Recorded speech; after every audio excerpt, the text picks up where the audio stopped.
अस्सलाम वालेकुम। अच्छा, होपफुली सब ठीक होंगे। अच्छा, ओवरऑल फिलहाल मार्केट को थोड़ा बहुत रिव्यू करते हैं कि क्या हो रहा है क्या नहीं हो रहा।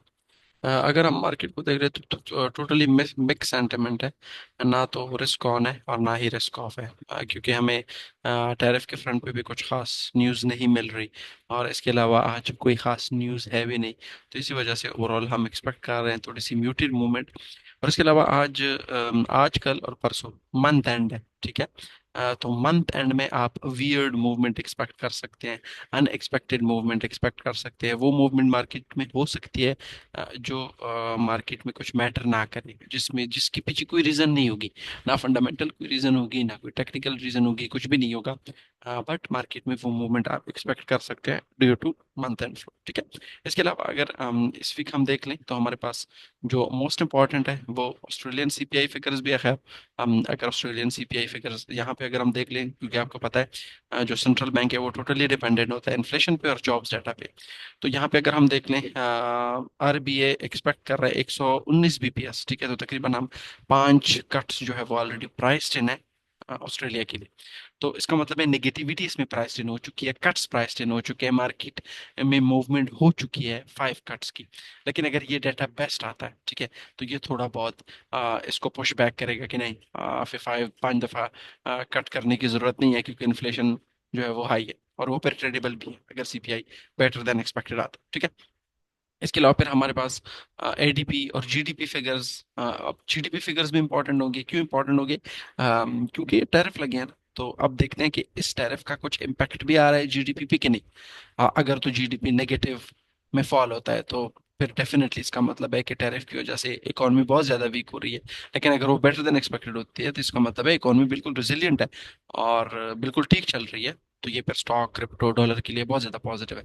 और अगर ये नेगेटिव में आती है तो स्टॉक और क्रिप्टो डॉलर के लिए नेगेटिव है, क्योंकि जो टैरिफ है उसका इम्पैक्ट आ रहा है, ठीक है। इसके अलावा कॉर्पोरेसी कुछ खास इम्पैक्ट नहीं करता ज्यादातर। फिर इसके अलावा जो सबसे बिग गन है वो एनएफपी है, लेकिन उससे पहले ऐसे मैन्युफैक्चरिंग पीएमआई आने वाले हैं। पिछली दफा ये थोड़े बहुत खराब आए थे। अब देखते हैं कि इस महीने ये ट्रेंड जो है वो मजीद कंटिन्यू होगा, मजीद खराब आएंगे कि नहीं, ये रिबाउंड करके बेटर देन एक्सपेक्टेड आ जाएंगे। तो स्टिल अगर बेटर देन एक्सपेक्टेड आते हैं तो स्टिल पॉजिटिव फॉर स्टॉक है, पॉजिटिव फॉर क्रिप्टो है, पॉजिटिव फॉर डॉलर है, ठीक है।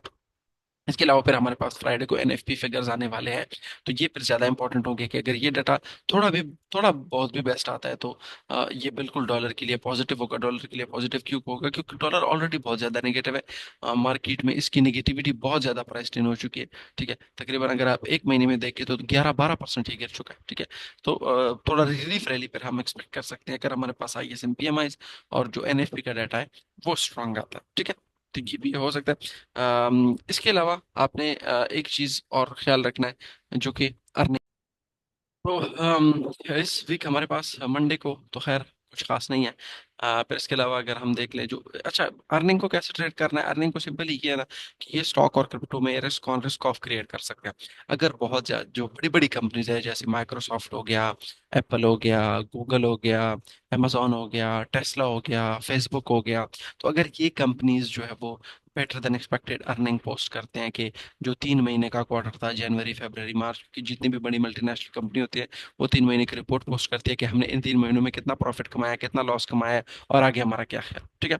तो अगर तो ये कंपनीज बहुत ज्यादा अच्छी गाइडेंस देते हैं कि भाई हाँ, हम बहुत ही ज्यादा ऑप्टिमिस्टिक है, पर उम्मीद है कि आगे जो है वो बहुत अच्छी अर्निंग आने वाली है, इकोनॉमी ठीक है, कंज्यूमर जो पैसा स्पेंड कर रहे हैं, लोगों के पास जॉब्स है, लोगों के बिजनेस ठीक चल रहे हैं, इसकी वजह से स्पेंडिंग स्पेंडिंग हमारे जो प्रोडक्ट्स है वो बिकेंगे वगैरह वगैरह। तो हमारे पास जो वेंसडे को है माइक्रोसॉफ्ट की अर्निंग है, इसके अलावा फेसबुक की अर्निंग है, फिर इसके बाद हमारे पास अमेजोन की अर्निंग है, फिर एप्पल की अर्निंग है, फिर इसके अलावा मैकडोनल्ड, और इसके अलावा मेरे ख्याल से कुछ और पेपाल भी है, ठीक है। लेकिन जो ज्यादा इंपॉर्टेंट है वो कोई माइक्रोसॉफ्ट, मेटा, amazon, एप्पल, ठीक है। तो ये ज्यादा इंपॉर्टेंट है।